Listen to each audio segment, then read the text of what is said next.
Assalamualaikum warahmatullahi wabarakatuh. Perkenalkan, nama saya Siti Nurul Khalifah, dari jurusan Hukum Ekonomi Syariah B, IAIN Syekh Nurjati Cirebon. Dalam rangka untuk memenuhi tugas akhir mata kuliah Filsafat Hukum Islam, di sini saya akan menjelaskan tentang geopolitik menurut pandangan Islam. Sebelum kita mengetahui apa itu geopolitik dalam pandangan Islam itu, sebaiknya kita harus mengetahui dulu apa itu geopolitik. Jadi geopolitik itu terdiri dari dua kata, yaitu ada geo dan politik. Geo sendiri itu artinya bumi, dan politik sendiri itu berasal dari bahasa Yunani, yaitu politeis, yang artinya poli itu sebagai kesatuan masyarakat yang utuh, dan teis itu adalah urusan. Jadi geopolitik itu adalah ilmu atau studi mengenai penyelenggaraan negara dengan tiap-tiap kebijakannya itu dikaitkan dengan masalah-masalah geografis wilayah ataupun daerah suatu bangsa. Bisa disimpulkan bahwa geopolitik itu merupakan sistem politik mengenai kebijakan suatu negara, mengenai suatu wilayah yang ada di suatu negara tersebut. Kalau Islam sendiri ada sebuah agama di mana agama ini dibawa oleh Nabi Muhammad SAW yang bertuhankan Esa, yaitu Allah Subhanahu wa Ta'ala. Jadi geopolitik Islam itu adalah sistem politik pemerintahan wilayah Islam dalam kebijakannya untuk mewujudkan suatu negara yang adil, aman, damai, dan sejahtera. Geopolitik dalam pandangan Islam itu terdapat dua istilah. Yang pertama ada Dar al-Islam dan Dar al-Harb. Dar al-Islam itu adalah wilayah Islam, atau bisa disebut juga dengan Dar al-Adl atau wilayah keadilan, atau juga bisa disebut dengan al-Tauhid. Dar al-Tauhid atau wilayah orang yang memiliki keyakinan bahwa Tuhan itu ada satu. Wilayah Islam tentu merupakan wilayah kaum muslimin, di mana tempat sistem penyelenggaraan Islam diberlakukan. Meskipun tempat tersebut sedang dijajah oleh kaum non-muslim.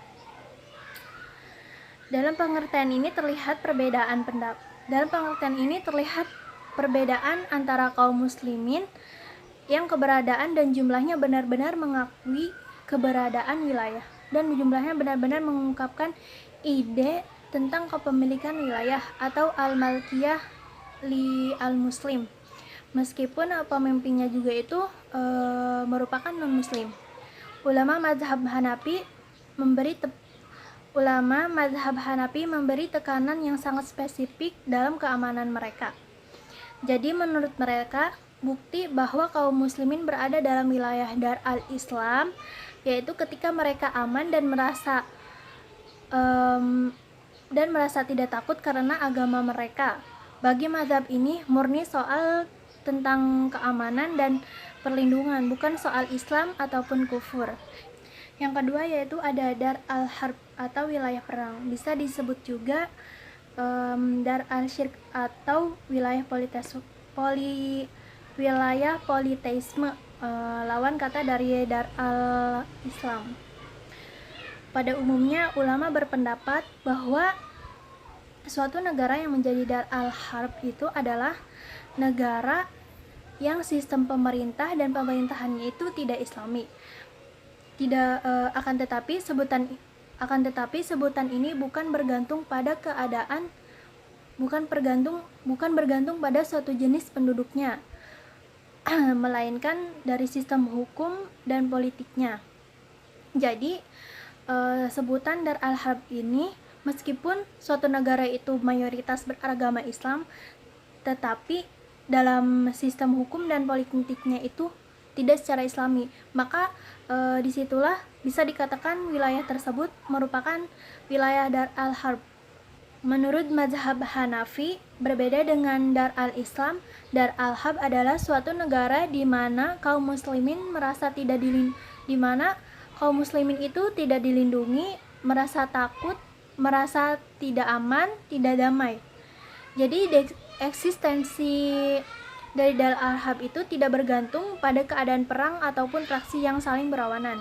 Jadi perbedaan antara Dar al-Islam dan Dar al-Harb itu sangat menonjol pada keadaan penduduknya, dimana kalau Dar al-Islam kalau penduduknya itu merasa aman, damai, tenang, tidak merasa terancam, dan sistem pemerintahan dan hukumnya itu secara Islam, maka disebut dengan Dar al-Islam. Melainkan dengan Dar al-Harb apabila suatu kaum muslimin berada dalam suatu negara yang mereka sendiri tidak aman, tidak tenang, tidak tentram, tidak merasa dilindungi oleh suatu negara, dan sistem pemerintahan dalam suatu negara tersebut itu